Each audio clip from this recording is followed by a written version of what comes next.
Are you tired of wading through all the bro science and misinformation by teenage YouTube stars and internet wannabes? Cyberpump.com presents How to Transform Your Physique. Bill Pichet will share with you his lessons learned and key information to help you transform your physique. So sit back and get ready for real information on training and diet from decades of real experience in the trenches. Welcome to How to Transform Your Physique number 245. Today I'm going to talk about training legs. And what I've done is put together a list of do's and don'ts with respect to leg training. And I've actually experimented quite a bit on myself. And what you're going to hear is going to probably sound a lot unconventional from that standpoint. But I'm telling you, that's the reason why a lot of these things people are not doing.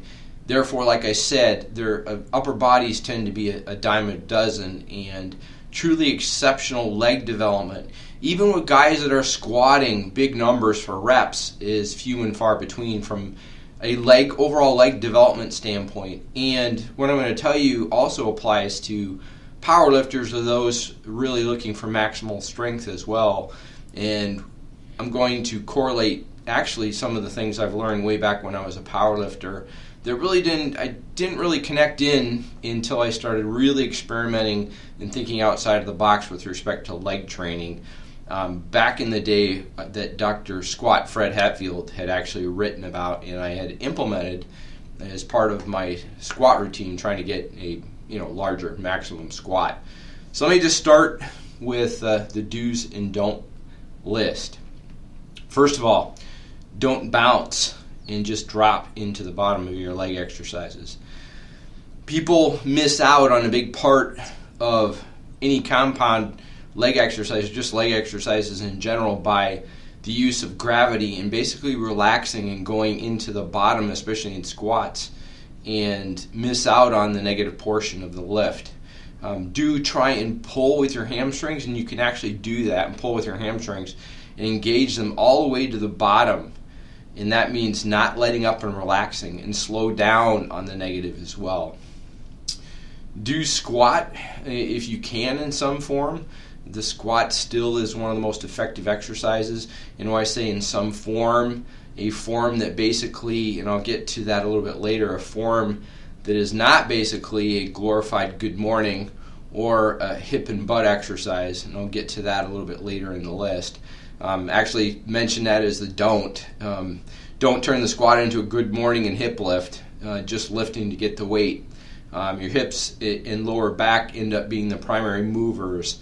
And basically, if you're a competitive powerlifter, you actually squatting like a bodybuilder, so to speak, or actually squatting to actually build the legs, and is really what you want to do. And you're not going to get, again, the leg development you want, especially as a bodybuilder, if you are squatting wide and or with the bar low on your back and also sitting back.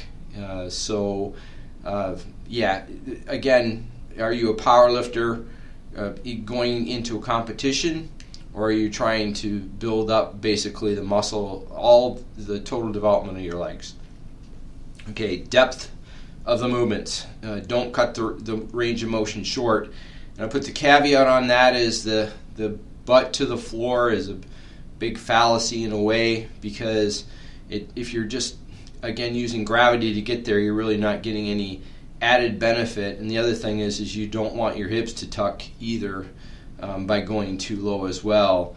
You want to go to the appropriate depth without rounding your lower back. And so, again, you need to keep the tension on the legs during the whole movement. And if you're not doing that, either cutting it short and doing partials or going extremely low, you're not going to get the benefit. So don't lift the weight unless you plan on competing in powerlifting. I said don't lift weights. That is lifting weights versus actually working the muscle. Try to go, again, this is just a approximation, 3 to 5 seconds as far as both the positive and negative portion of your repetitions. And it can be extremely tough mentally, and that's why nobody does it, especially on the negative when the proper rep range is used, and I'll talk about rep ranges as well. You need to actually squeeze, pull, and contract, and then contract even harder when you're performing your leg movements. Don't relax the leg muscles at all. That means no, not at all, and that's through the whole movement. And do squeeze out of the hole while staying tight and flexing the quads and not relaxing the quads. Do flex every single rep and squeeze, both the quads and hamstrings. And that's what I call pause and contract. Don't lock out the legs and relax the legs muscles at the top of the movements. Do keep your legs contracted and flex the hamstrings on the way down and squeeze the quads again, keeping the tension by not locking the knees. Again, flex and squeeze the legs. Here's one that may be controversial. Okay, one of the things I've determined through experimentation is too many people think of working the legs as using the same repetition ranges as the upper body. Now, I believe in bursts to use the normal, quote, 8 to 12 rep range, which seems to be typical for exercises. And I'll get into what I mean by bursts of 8 to 12 reps. Do use ranges for legs, and this is again by my experimentation why I believe that people are not developing their legs to the degree they could, is 20 to 50 reps per set for legs. And the reason a lot of people don't do that is because it's hard. It's extremely hard, and they're also not in good enough shape to do it as well. A lower rep set, from my standpoint, would be around the 20 mark, and a higher rep set would be 40 to 50. If you look back in you've heard about the 20 rep squat routine, why that's so effective for a lot of trainees, that causes a lot of growth in their leg development, and it's because of the higher repetition range.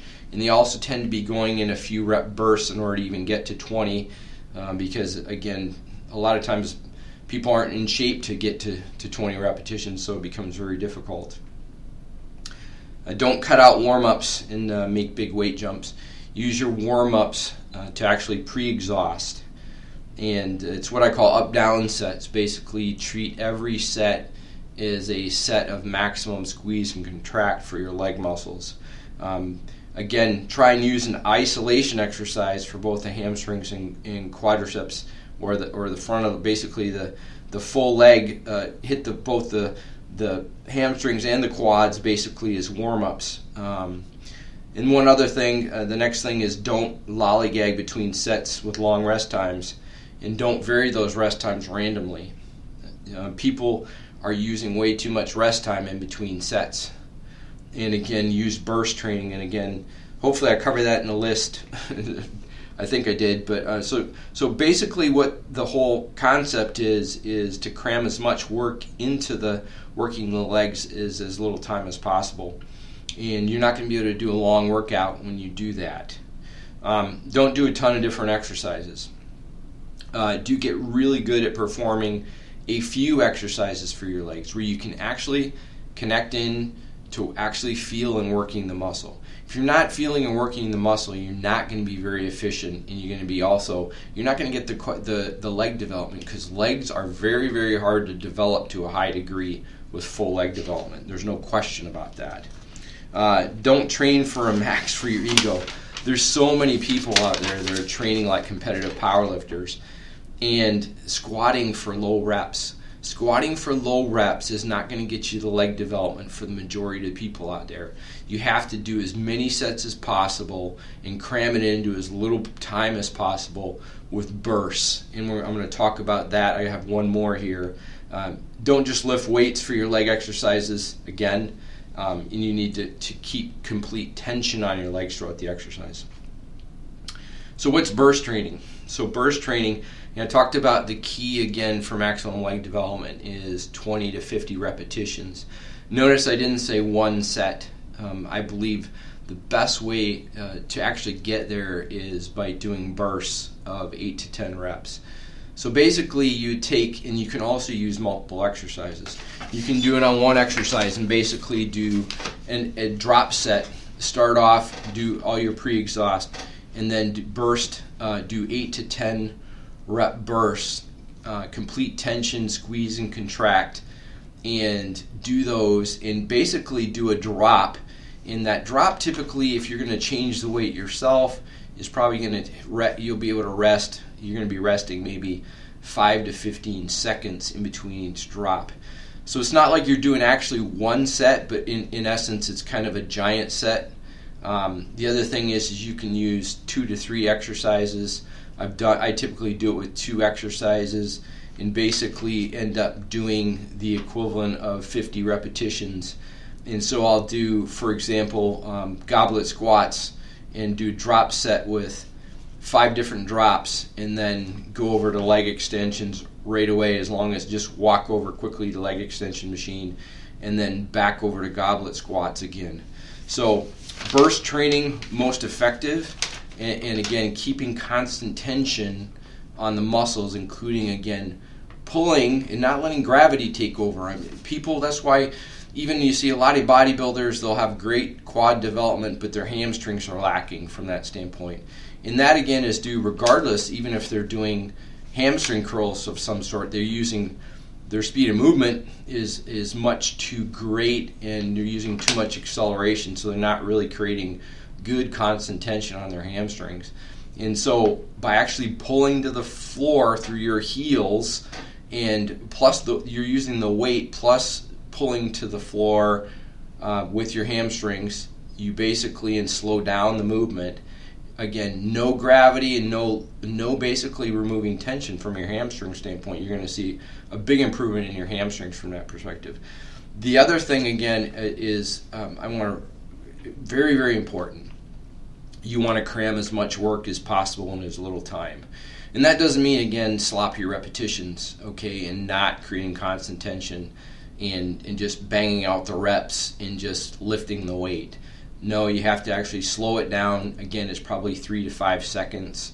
And again, continuous tension without acceleration during the movements, and basically jerking. So, for example, if you're doing a set of 50 repetitions in the leg press, you want to basically do it in bursts of 10. So in essence, you're really doing 5 sets of 10, but you're only connecting in, again, as long as it takes to drop the weight. And so really, you're not doing one set of 50 continuous. The other thing, again, I want to emphasize is the reason this is really, really tough. Okay, when you're starting to get as 20 as your minimum repetition range for one of your leg exercises, and you're getting up into the 30, 40, and 50 range, it becomes really, really hard, and you have to be in shape to be able to do it with minimal rest in between sets. And you need to take it slow and build up over time, okay, and don't go too nutso with it. And you got to take your time, and adding weight each time is not necessary, okay? You need to get better and better at performing these sets and connecting in with the muscles that you're working first before you ever think of progressing with any more weight. Get really, really good at the movements and connecting in with the muscles, okay? And have basically minimal time in between your burst sets, okay?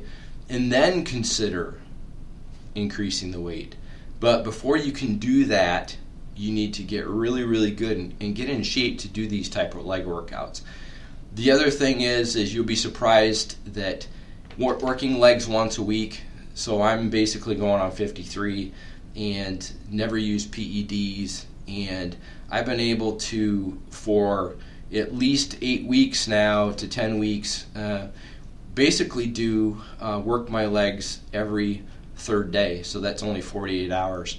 And I know some people out there right now, I think there's some that are basically had been experimenting. I remember reading about a couple of powerlifters, for example, even bodybuilders that were squatting up to 4 times a week, and these guys were supposed to be natural, so I wasn't too shocked by it. But again, one of the things that's key about being able to work out with that sort of frequency is, again, not lifting weights, and again, training like a power lifter, which so many people seem to do. And I mentioned earlier that I was going to connect into Dr. Squat. So basically, Dr. Squat, what I didn't realize, I had started, again, doing high bar squats with the bar high on my traps and not low, and with the bar low. And what it does, it forces your legs to get stronger rather than, again, really developing the hips and the lower back from a power squat. So I use that, and it's not surprising my squat and deadlift went up. And I look back, and that was probably 20 years ago when I was a competitive powerlifter, and when I was doing the high bar squat. And again, the big deal there is that it's not, again, if you squat like a powerlifter and are doing low reps and sitting back and going wide stance with the bar low, have even knee wraps on, you're basically selling yourself short for what you can get from a leg development standpoint. And warping back in time, if I would have done something differently, again, even for competitive powerlifters, the more muscle you have, basically from a foundation, fat doesn't move max weights. The more muscle you have, obviously, when you're actually cycle out for a maximum, you're going to, again, increase your PR. There's no question about it. But one caveat with that, by the way, if powerlifters are basically, again, going to high bar squats and focusing on staying upright in their squatting and going for high repetitions, note that it's different. So you can't expect to drop the bar low and start sitting back more in like the normal powerlifting squat and expect it to convert right away. It's going to take a little bit of time because the high bar squat and the regular power squat are two different things. So give it some time again. So don't think when you switch over that all of a sudden you're going to start getting PRs. It may actually feel really awkward, and you may actually feel a little bit weaker to start with. But over time, the time of cycling and working with the exclusively low bar squats, you're going to find that you're going to end up with that PR at the end when you basically go to compete. So that's it for now, and we'll see you next time. And again, I hope some of you out there can try some of these things that I've talked about from a foundational standpoint for leg training, and think outside the box and start, again, getting up into the higher repetitions, 20 to 50 repetitions in bursts of 8 to 10 repetitions. And then, again, you're going to have to limit your volume, but you want to basically have just rest as long as it takes to go from one burst set to the next. All right, that's it for now, and we'll see you next time.